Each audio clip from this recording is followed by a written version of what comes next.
First News with Keeler in the morning on WIBX and WIBX950.com. Good morning, County Executive Anthony Picente. Good morning. How are you? I just want to start out right now by saying Monaski is busting my chops here this morning. I'm not. Because I want to make it very, very clear. If I wasn't impressed with your speech, I would be saying things like, oh, yeah, the speech went on yesterday. Very nice. It was very nice. Did you see my editing? Did you see what we did with it? Yeah, very nice. I would not be sticking my neck out, knowing that I was involved, sticking my neck out saying I thought it was an amazing speech that really shows that I think our area is moving forward. I would just kind of stay neutral and not say anything. Because I know that people are going to say stuff like Jeff, who's taking advantage of this moment. I'm not taking advantage. But for me to come out and say that I am incredibly impressed, that is a sincere statement, and I truly believe it shows that our area is moving in a very, very positive direction right now. Well, I appreciate it, and it is, and I think that was the overall message and has been throughout. And I'll work on Jeff a little bit after. Yeah, we have to. Yeah. I can talk to him. Yeah, shake him up a little bit here. Let me ask you this: Who did the part of the video that had to do with the animated cars going around and the technological possibilities, I guess, that exist, and the opportunity, I guess, for Tony did that. That's what he did. Was it you? Well, of course. He took a BOCES class on animation. I'm extremely impressed with you. Forget the area. I'm impressed with your work, Bill. Please. Well, I mean, look, it was absolutely well done all the way around. I have to, commend, production, obviously, and but what we're doing is real, and what you saw there is, all pieces from Cree to the smart city to the other pieces of it, and I think it just is a message about, okay, we've been dealing with COVID, as everybody has, and we've been bogged down with all that, yet, we have not been bogged down because we've been working on a lot of other stuff, and, it's hard to get that message out when you're in the middle of a pandemic, but clearly the progress that we made in different areas shows, and that was the part of the message yesterday. It's like, look what we've been through, but look what we've been doing while we've been through this, and look where we're going. And I think that's that had to be that was our theme and going in, and we knew we had a limited time too, because and one of the things I didn't want was to because it was a little different this year than being in front of an audience where you've got a little more time, and I never really go on for an hour or whatever. I mean, usually my speeches are 30, 40 minutes tops or whatever in that. But, you have that extra time to do a little bit more. But in this case, we were a little compacted, but at the same time, we wanted to get what we could in without overwhelming everything and people and say, throwing too much, at the screen as I talked to Bill about. But that's what came across. And, I had a conversation last week with Greg Lowe, the CEO of Cree Wolfspeed, who we've become good friends throughout this process and stay in contact. And he was saying to me, and this was unsolicited. He said, "I just showed your community," and that's the way he said it. Images of your community and pieces to numerous car manufacturers in Germany, because they're working on the electric vehicle piece. Right. And that says, and it wasn't just about the point he made was it wasn't about his factory that they're building. It was about the community and the other pieces that are happening and what we're doing. So I think, that's the message too. That goes a long way in saying what we have accomplished and what we're heading for. When you put in the hospital, when you put in Nexus, when you put in Cree, when you put in Origo, Innovari, all of the growth pieces that have come together here. So I just think we have a great, like I said, I think we have a great story to tell. I do think that on top of that, we've seen. Well, let's start with the investment that has been done. Right now it's very easy to criticize Cuomo, and there are a lot of things that I would criticize Cuomo for. not even talking about the latest drama that's going on. But the one thing that we cannot deny is that he's realized that for him to be successful, he's had to invest money upstate. And that money was invested here. It gave us the opportunity to do something. And I think the decisions were made to do something really positive with it. But now you're looking at all of this federal money that is being pumped back in. I kind of felt like we were done getting additional investment. And then this happens, and I get it. We've gone through COVID. But there's a real opportunity right now. And this was a big part of your speech. How do we take all this money, this federal money that's coming in, and do the most with it, as opposed to what you're going to see all over the state and all over the country is municipalities squander this money and waste it on stuff that doesn't move their area forward. How do we capitalize? Well, and that was another message and another piece. So I mentioned the $149 million collectively that the entire county, when you add in the two cities, the towns and villages, and the county of what's available. And again, that's a big point to make. It's available because it has to be used, in certain limitations of this funding stream, which is why it's so important to work together and benefit from it. And that's why I highlighted a couple aspects of that. Obviously, broadband is a big thing when it comes to education, economic development, and all that across the county, especially in a rural county. And that's where we can work together and enhance that and make that serve us better. I mean, so that's a big piece of infrastructure. That's the hidden infrastructure that is so crucial in this in this changing technology world. So that's a piece. The Main Street piece is another piece of it.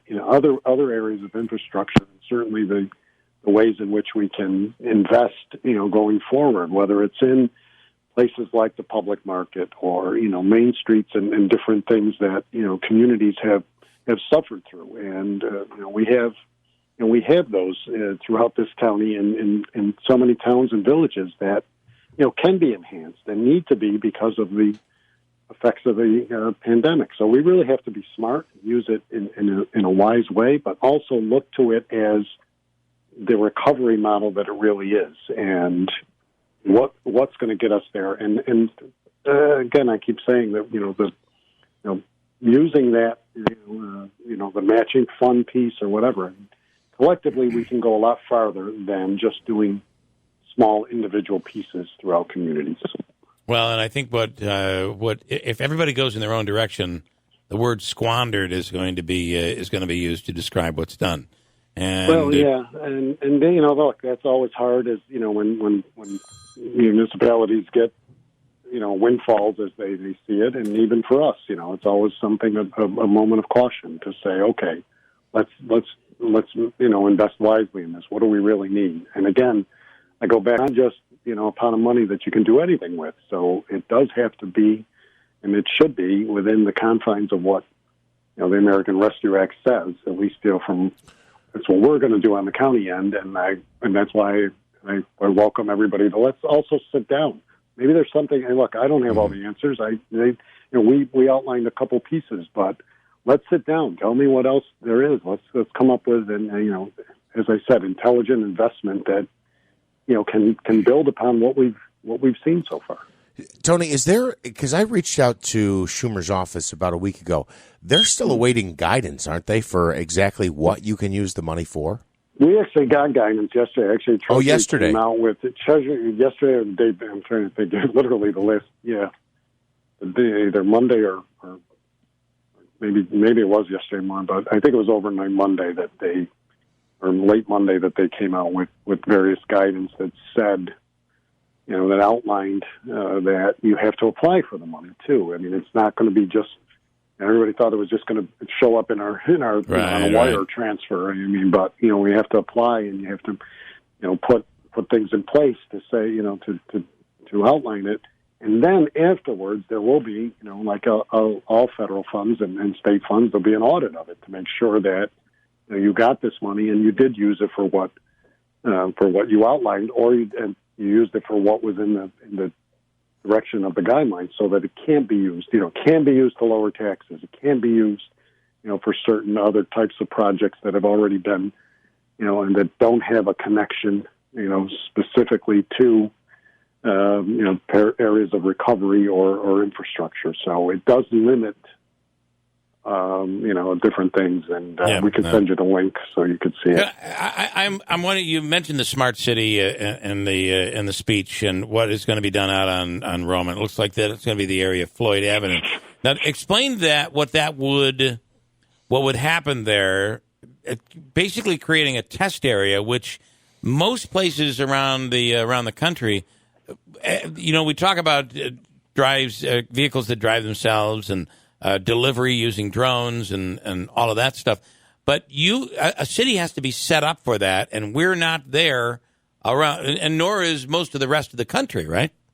Right, but a lot of areas are focusing on it, and we have the unique opportunity because we have the UAS test site, and we have Innovari, and we have the Air Force Research Lab, and all the other pieces that go along with it. So to explain the smart city, because I've had a lot of people ask me, tell me more about this. What is it? Yeah. And it really, as I said, city within the city, in my speech, but it takes that technology that we're used to in our homes in terms of a wireless piece and puts it literally on the streets, so that the street lights, the roadways, the curbing, all of that is has to it a connection of technology that can allow for the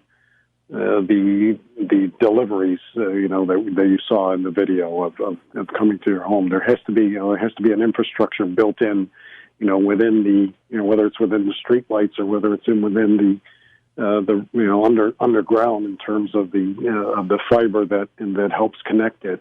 The driverless vehicles that can maneuver through, because the connection is there from the vehicle to the technology that's placed in the ground. So it's really Jetson type on the ground type technology. So it's really unique, and we're going to be talking more about it, and we've been working with this city and Mayor Izzo on it. So I'm really excited about what that can look at as a model, and again, it builds upon what we've been doing, in the Griffiths Park, but then can be expanded. And look, we can look at it in other communities throughout. So.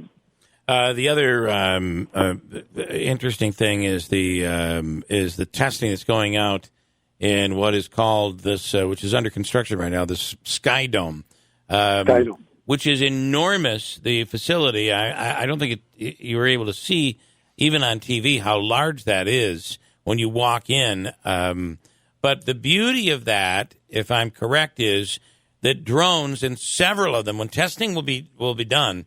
What will happen, this is military and commercial as well. When testing is done in there, you'll have several drones all at once flying around inside a building where GPS, if I'm correct, GPS does not work. And then they will transition to outdoors on the fly, literally, and they will switch over to GPS. Can you talk about that? Yeah, well, you pretty much explained it very well. It's really a matter of honing the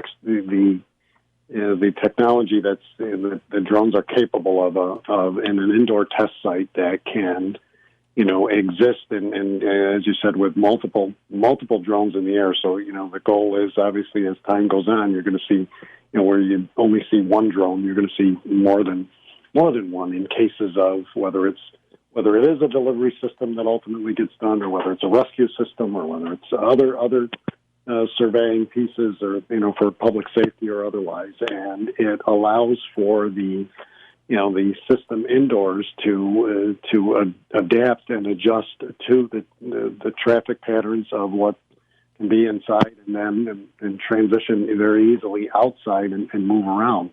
But the fact that it's an indoor test site, which doesn't exist to that size anywhere, right?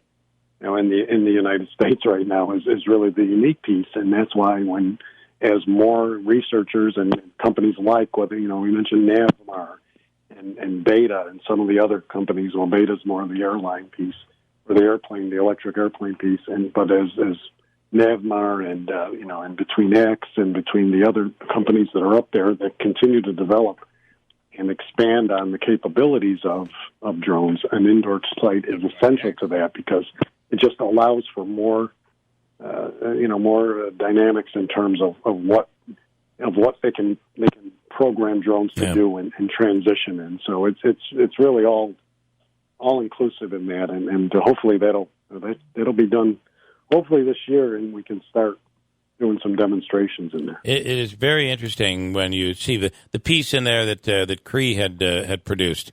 Incredibly impressive as to what is about to be done over there. But just by doing my own research on when I was working on this, going out and looking for content and looking, it amazed me at the number of major companies that have put videos out nationally, worldwide, really, and that are based in Rome, that are happening. The videos are being taped in Rome because the experiment is being done in Rome.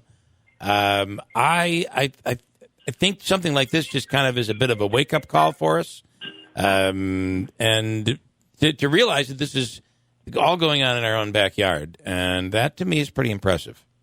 It is, and look, I think we've always had the jewel of the Air Force Research Lab that has spurred off so many different companies like AIS and Black River Systems and BAE that has worked up there, and so many other companies that are based around the technology, and it's because of that brain power and mindset and expanse that we're able to do these things. And I don't think everybody understood, still even years later understand the impact that has. But even more so now because of UAS and because of what can be on the electric vehicle side. I talk about that. I sit on the Power Authority as well. And, we're investing, Power Authority is investing, $250,000 across the state on charging stations. And that's going to be, more of the future. And I talked about that as far as the county goes, too, and looking at our fleet over the next 10 years. So all of this is changing technology and really, Yep. It's going to be a really bright future, and the next generation and the current generation really is going to benefit greatly from what we're doing today.